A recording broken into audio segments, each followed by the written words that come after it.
এইটো সেইফালে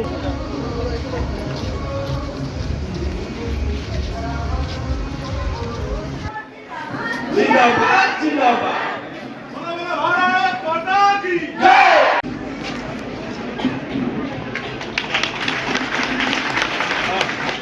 তাৰমানে এই অঞ্চলত ফুলেই হাতীয়ে পদক চলি আছে।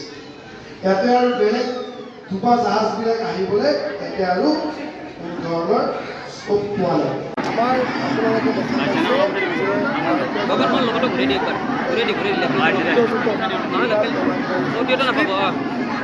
সঁহাৰি জনাইছে ৰাইজে। অগপ ৰাভা যৌথ মঞ্চ বিজেপি যিধৰণে আমি ধাৰাবাহিকভাৱে প্ৰত্যেকটো সমষ্টিৰ চুকে কোণে আমি নিৰ্বাচনী প্ৰচাৰ চলাই গৈছোঁ। আমি এটা কথা উপলব্ধি কৰিছোঁ যে ৰাইজ এইবাৰ ভাৰতীয় জনতা পাৰ্টীৰ লগত আছে। ৰাইজ অসমৰ মুখ্যমন্ত্ৰী ডক্টৰ হিমন্ত বিশ্ব শৰ্মাই যি উন্নয়ন কৰিছে আৰু সেই উন্নয়ন ইমান সুন্দৰভাৱে গ্ৰাউণ্ডলৈকে গৈছে আৰু তাৰে ফলস্বৰূপত ৰাইজে এইবাৰ বিজেপিৰ প্ৰত্যেকখন মিটিঙত প্ৰত্যেকটো আমাৰ সৰু সৰু গ্ৰাম পঞ্চায়তৰ মিটিঙত ওলাই আহি বৃহৎ সঁহাৰি আমাক জনাইছে।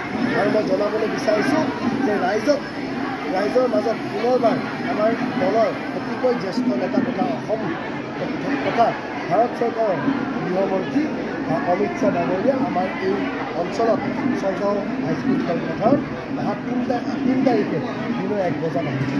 বা আপোনালোকৰ জৰিয়তে সমূহ পলাশবাৰীবাসী ৰাইজক এই সভাখনত আহি উপস্থিত হৈ সভাখনত অংশগ্ৰহণ কৰি তেখেতৰ বক্তব্য শুনিবলৈ তথা তেখেতক এটা দৰ্শন দিবলৈ মই ৰাইজক আহিবলৈ আৰু মিটিঙত যোগদান কৰিবলৈ মই মুখ্যমন্ত্ৰী কৰিছোঁ। মুখ্যমন্ত্ৰী মহোদয় আমাৰ এই সমষ্টিত ৰামপুৰ খেলপথাৰত 5 তাৰিখে আহিব। এটা বৃহৎ ৰোড শ্ব' কৰা হ'ব। প্ৰায় 40,000তকৈ অধিক লোক এই ৰোড শ্ব'টোত উপস্থিত হ'ব। আৰু মুখ্যমন্ত্ৰী বুলি ক'লে আপুনি সকলোৱে জানে এটা বিশেষ ক্ৰেজ, এটা বিশেষ উৎসাহ আছে ৰাইজৰ মাজত। আৰু আমাক ডেইলি আপোনালোকে যেতিয়া সুধিলে যায় মুখ্যমন্ত্ৰী কেতিয়া আহিব, ডেইলি আমাক কৈছে দাদা আমাক মামাৰ মিটিং লাগে, হিমাংশু আমাক CM ছাৰৰ মিটিং লাগে, হিমাংশু CM কেতিয়া আহিব। এতিয়া আপোনালোকৰ জৰিয়তে মই ৰাইজক জনাব বিচাৰিছোঁ যে মৰমৰ মুখ্যমন্ত্ৰী, আদৰৰ মুখ্যমন্ত্ৰী, সন্মানীয় মুখ্যমন্ত্ৰী ডক্টৰ হিমন্ত বিশ্ব শৰ্মা ডাঙৰীয়া পলাশবাৰী সমষ্টিত অহা 5 এপ্ৰিল তাৰিখে গধূলি 5 বজাত ৰামপুৰ চাওক কোনটো বিতৰ্ক আছে ওলাই দিব হ'ল। কিবা যদি তেখেতে TV নিউজ চাই, TV নিউজো কোনে কৰাইছিলে সেইসকল কথা জানে। কিছুমান যদি তথ্য আছে বিতৰ্ক তেখেতে দিয়ক। কাৰণ চাওক অজব দলৰ নেতাজনে মিছা কথা কৈ ইলেকশ্যন কৰি আছে।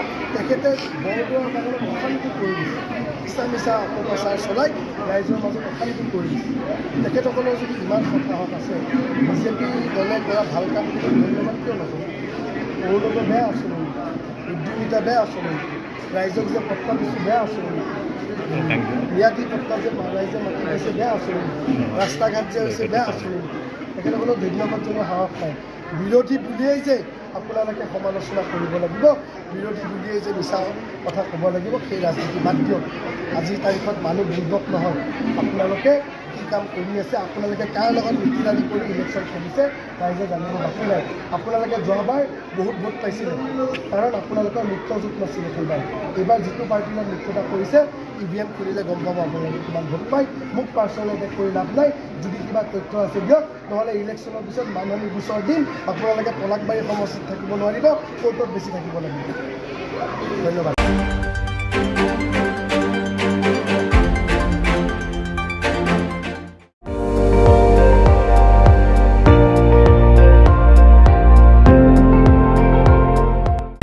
আপুনি চাই আছে ND24, সৰ্বশ্ৰেষ্ঠ নহয় সৰ্বোত্তমৰ দৌৰত।